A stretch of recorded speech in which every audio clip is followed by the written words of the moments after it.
Kalian ingin buat game, tapi pusing lagi. Dari Illustrator game aja.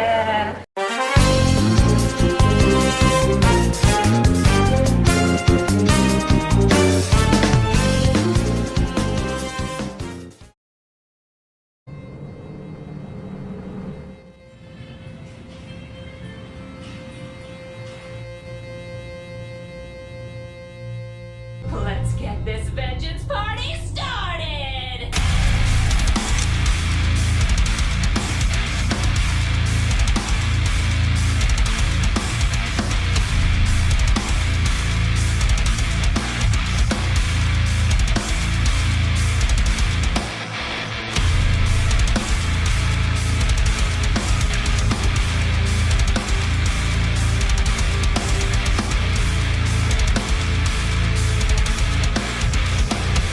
Kalian pernah nggak waktu main game, kepikiran game datangnya dari mana ya?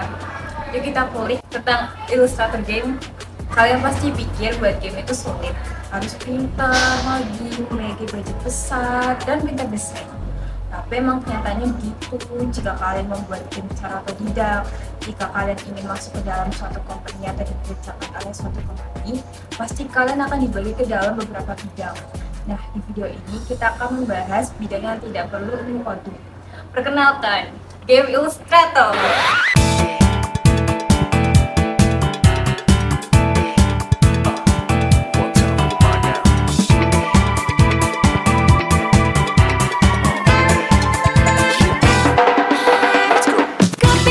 Something true now. I'm not looking anymore. The times are faking, never throw now. Sharing real connections, what we're made for. Come on, let go, baby, more from Chinong, you let it on a jump for that. Try to put the boat of a cooking on the go. Menurut binus.ic.id, seperti kebanyakan orang tahu, tugas utama seorang ilustrator adalah menggambar. Yang tercantum dalam design-tools.com, di dalam game Illustrator juga dibagi jadi beberapa bidang loh. Berikut adalah contoh dan tugasnya.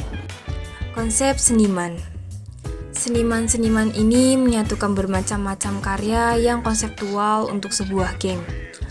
Apakah itu karakter, latar, item di sebuah suatu game, atau keseluruhan dunia, gambar yang konseptual, ilustrasi, dan lukisan gambar adalah bagian besar dari pembuatan game dari ide yang simple atau bagannya. Direktur seni. Hal ini adalah tanggung jawab seniman dan manajer untuk memimpin sebuah proyek atau produksi. Ilustrator. Ahli gambar, pelukis, pembuat sketsa, dan pencipta konten visual statis. Ilustrator bertanggung jawab atas gambar percikan luar biasa itu yang terlihat pada layar membuat video game. Desain grafis. Icon, desain cetak, rancangan dalam game atau media pelengkap game, dan banyak lagi. Logo menunjukkan untuk sebuah game diciptakan oleh desain grafis. Brosur yang sedang Anda baca untuk mengetahui sistem perang game diciptakan oleh desain grafis. Desainer UI. Media visual yang Anda interaksikan adalah sebuah antarmuka pengguna. Desain-desain ini menciptakan antarmuka tersebut di macam-macam media dan melepaskan konten mereka ke programmer yang membuat game berjalan. Banyak seniman terlibat dalam video games dan seperti memainkan peran ganda atau bergerak dari peran ke peran dalam sebuah proyek atau produksi. Mari berbincang sedikit tentang jenis perusahaan tempat seniman game bekerja dan jenis konten yang mereka produksi. Ada dua perbedaan utama, pekerja lepas atau seniman rumahan. Pekerja lepas dipekerjakan pada sebuah kontrak atau berbasis proyek ke proyek. Pekerja lepas harus memotivasi diri dan mengurung diri mereka sendiri ketika berurusan dengan banyak klien. Bukan pekerjaan yang stabil, tetapi hal ini membuat seniman bekerja pada berbagai produk dan proyek. Di dunia gaming, hal itu berarti bahkan jika Anda bekerja di sebuah perusahaan yang hanya memproduksi video game, sepenuhnya mungkin bisa pula menciptakan karya seni untuk perusahaan lain yang memproduksi video game kartu atau board. Seniman rumahan bekerja di dalam studio atau perusahaan dengan seniman, desainer, insinyur, dan lainnya. Tergantung ukuran perusahaan dan produksi dan peran seniman di dalamnya, mungkin ada atau tidak banyak asosiasi lintas departemen atau pekerjaan.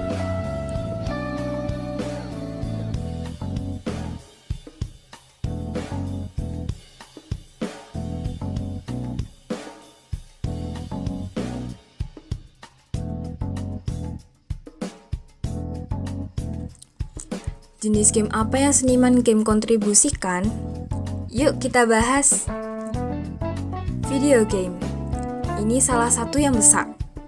Video game adalah industri yang besar dengan tiap platform dari konsol ke komputer ke perangkat mobil tersedia bagi tim pengembang dan seniman untuk menciptakan konten yang menarik dan menyenangkan.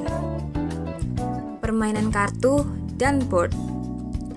Dengan karya seni yang fantastis yang ada di banyak deck kartu atau box dan board yang didesain dengan cantik, kedua gaya game ini mungkin saja kuno, tetapi gaya seni mereka ini abadi. Untuk perusahaan seperti Wizard of the Coast, mereka memproduksi Magic: The Gathering.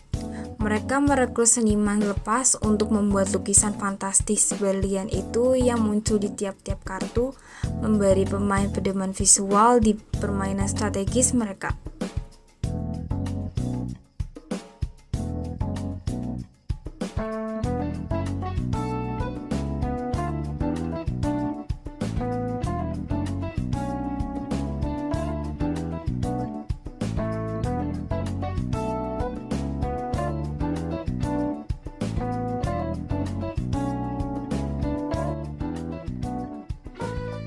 Skill yang dibutuhkan untuk bekerja sebagai game illustrator. Menurut Clinch.com, untuk mengembangkan karir atau bekerja di bidang ilustrator, kamu membutuhkan beberapa kemampuan penting. 1. Kemampuan artistik. Sebagai pekerjaan di bidang seni, seorang ilustrator tentu membutuhkan kemampuan artistik. Kemampuan untuk mengatur warna, komposisi, dan lain-lain adalah hal yang sangat diperhitungkan. 2. Kemampuan teknis. Selain kemampuan artistik, memiliki kemampuan teknis juga bisa menunjang karir sebagai ilustrator. Kecakapan dalam menggunakan komputer dan berbagai aplikasi desain dapat memudahkan dan mempercepat pekerjaan ilustrator. 3. Kemampuan sosial. Sebagian besar ilustrator adalah pekerja pelepas. Oleh karena itu, untuk mendapatkan pekerjaan, kamu membutuhkan kemampuan sosial untuk membangun networking. Menjaga hubungan dengan pelanggan juga menjadi hal yang wajib.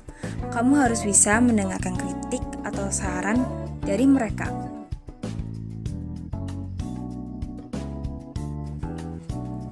Kenapa kami membahas topik ini? Tentu saja karena kami tertarik dengan profesi ini. Komitmen yang dapat kami lakukan untuk mencapai profesi ini adalah mencatat poin-poin kecil yang dapat membantu dan belajar giat serta diiringi dengan doa.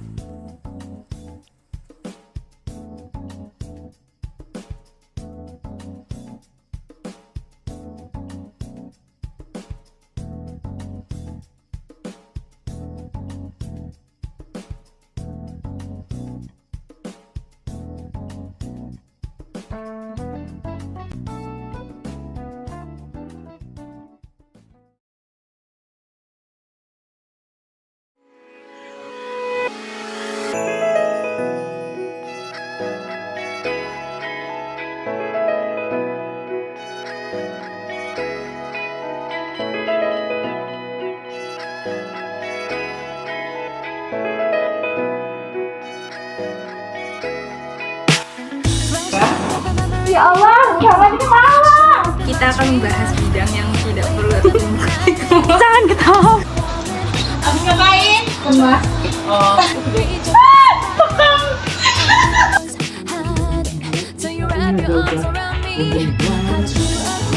Udah gitu kan.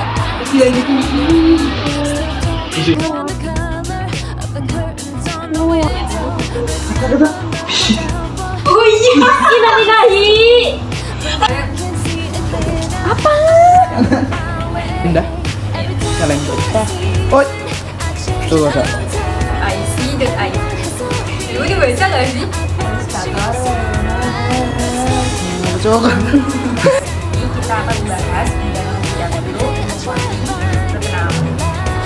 Assalamualaikum warahmatullahi wabarakatuh. Waalaikumsalam warahmatullahi wabarakatuh. Wih. Oh, apa ini? Coba belum ketutup.